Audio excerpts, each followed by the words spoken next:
Hello everyone, welcome back for another episode.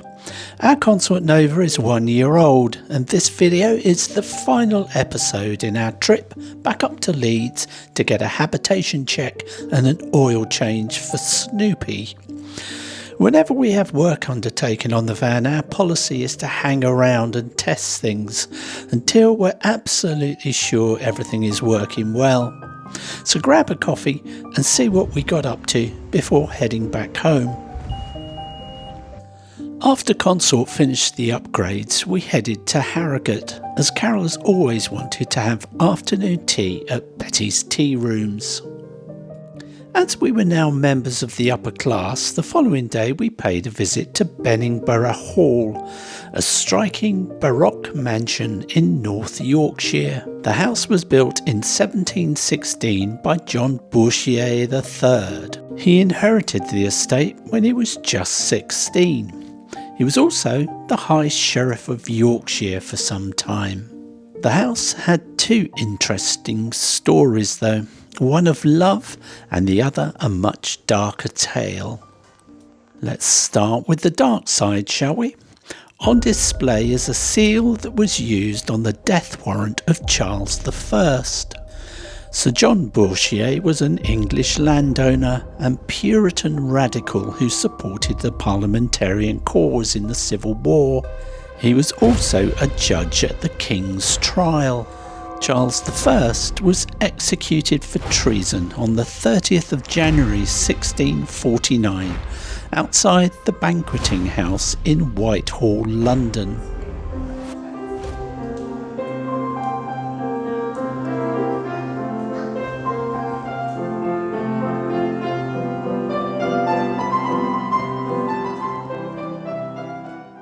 Now let's turn our attention to the other interesting story to be found here.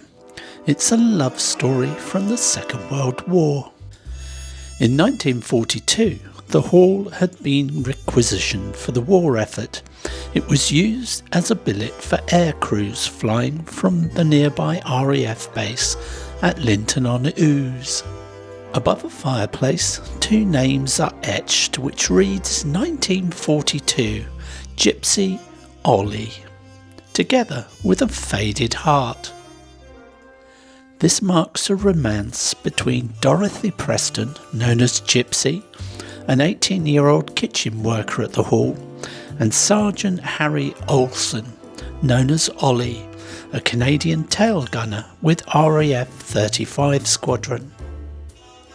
The pair fell in love instantly in late 1941 at the Alice Hawthorne pub in Nunmonkton, North Yorkshire. Sadly, in June 1942, Ollie's Halifax bomber was shot down over Holland. Presumed dead, Gypsy suffered a breakdown until learning months later he had survived as a POW. Before his capture, Ollie had secretly etched their names and a heart above Benningbrough's fireplace, a gesture unknown to Gypsy until 1987. Terminally ill, she revisited the hall and collapsed upon seeing it, weeping, "That's me. I didn't know he had written anything." They have a rather impressive laundry room. I never realised that clothes washed in the countryside were deemed cleaner than those washed in the towns and cities. Benningbrough Hall took advantage of this and they took in washing from the surrounding area. Just look at the size of these dryers that are suspended from the ceiling. After Benningbrough Hall, we drove over to York, where we'd booked onto the York Roundtree Park motorhome and caravan club site. The last time we'd stayed here, it was flooded out. These are the old millstones that they used for grinding the cocoa beans for the Roundtree's chocolate factory. As you can see, the site is very close to the river. These millstones are also used to mark the level of previous floods. We didn't feel like cooking, so that night we went out to the L'Aquila Indian restaurant, which is just a short walk from the campsite. Very tasty it was too.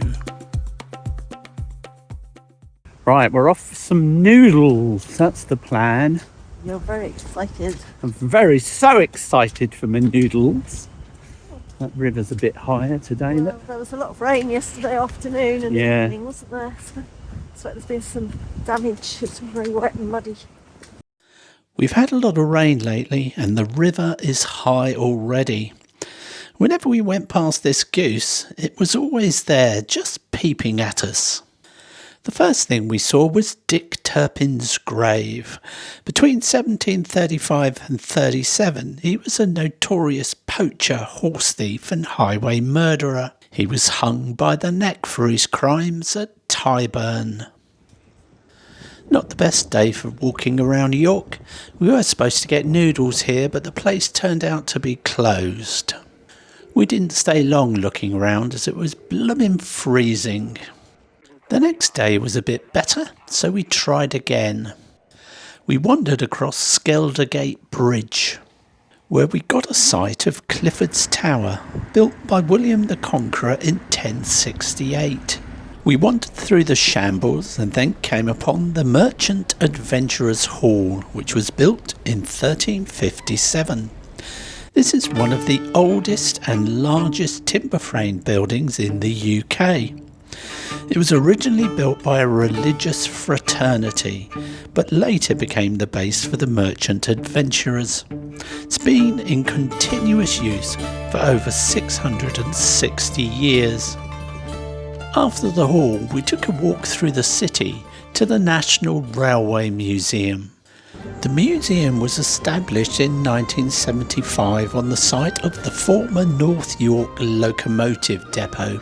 It's sited right next to York Railway Station and it's part of the Science Museum Group, which oversees several national museums in the UK. This is George Stephenson, widely thought of as the father of the railways. In collaboration with his son Robert, Stephenson developed the rocket, which won the Rainhill Trials in 1829, proving the efficiency and reliability of steam locomotives for railway transport. This engine is known as copper knob and it was built in 1846. It got its name due to its large copper dome. These holes were punched into it during a German air raid in the Second World War. One aspect of the museum that I particularly enjoyed was all these cutaway sections of various steam engines showing the complex pipework and furnaces used to make them work. This engine is the Mallard, renowned for setting the world speed record for steam locomotives on July 3rd, 1938. When it reached 126 miles per hour.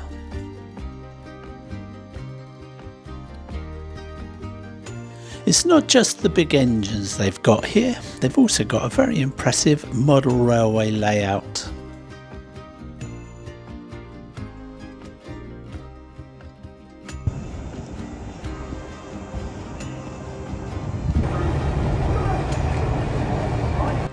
Our time in York is done, so the following day we filled up our tanks and headed off to Scarborough, where we wild camped next to a little lake. We did fancy camping down by the beach, but unfortunately they've banned campers from 11 till 7 AM. So early the next morning we got up and went down there and bagged a really good spot nearest to the town. As soon as we arrived, we shut all the windows, had a wash and got the van up straight.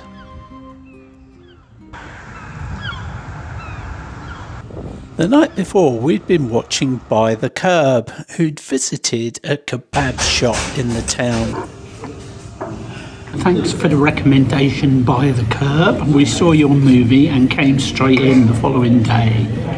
Tasty, isn't it? Delicious. After lunch we had a quick walk round the market. We stayed at the beach until it got dark, and then it was back up to our previous camping spot for the night, and early the next morning we were back down on the seafront. There's a very busy cafe on the front here, so we thought we'd give it a try.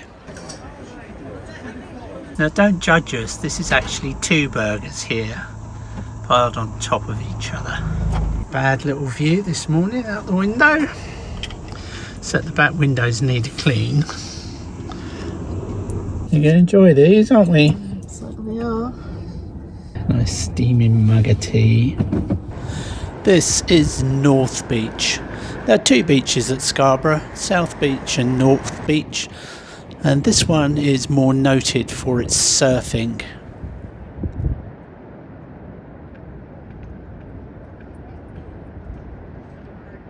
It's also a perfect location to take a shot for a community post explaining that we're going to be putting out more videos this week.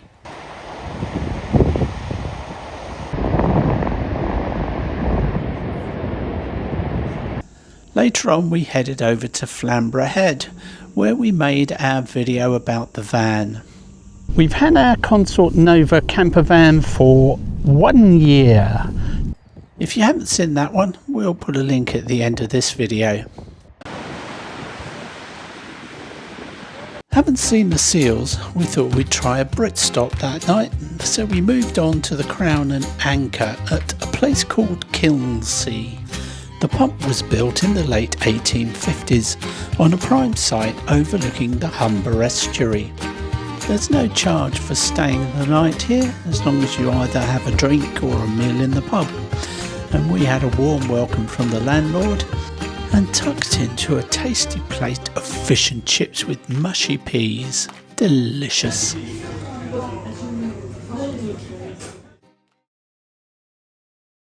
This is a lay-by very near Wickenby Airdrome, where we spent a very comfortable night last night. We're not far from Lincoln here, and the location is important to what we'll be doing later. We are in Lincolnshire, and I'm standing at the start of runway 33. This is the former RAF Wickenby, which primarily served as a base for bomber command operations during World War II.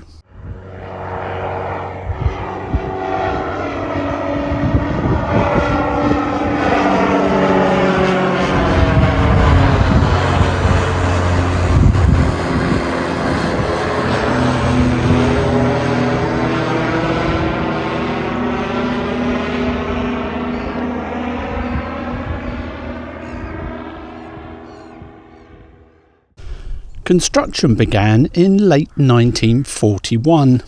There were 3 runways and 36 dispersal points around the perimeter track. It's a very poignant row of trees here, and each one is remembering somebody who was lost during the war flying from this airbase.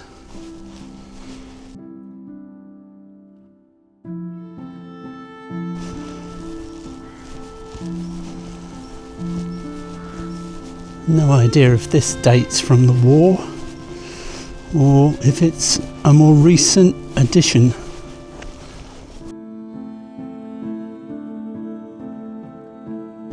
This Hawker Hunter jet first flew in 1955. It initially served with 93 and 98 Squadrons RAF in Germany. In 1960 it was bought back by Hawkers and converted to GA-11 variant for the Fleet Air Arm.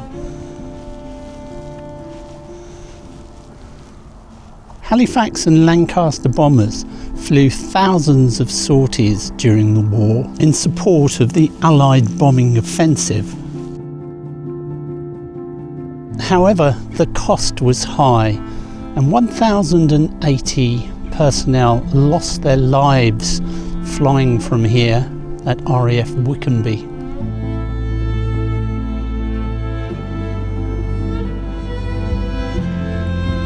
So we're now going to take you to a place where all of these men are remembered, along with the civilians who are on the receiving end of their various missions.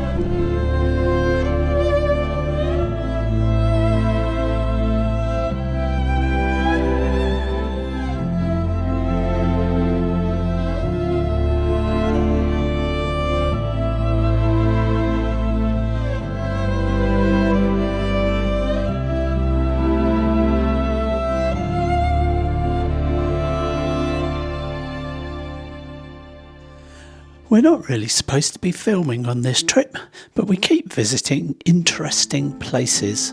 So next time, we'll take you to see Bomber Command. If you enjoyed this video, please give us a like, hit that subscribe button and share us with your friends.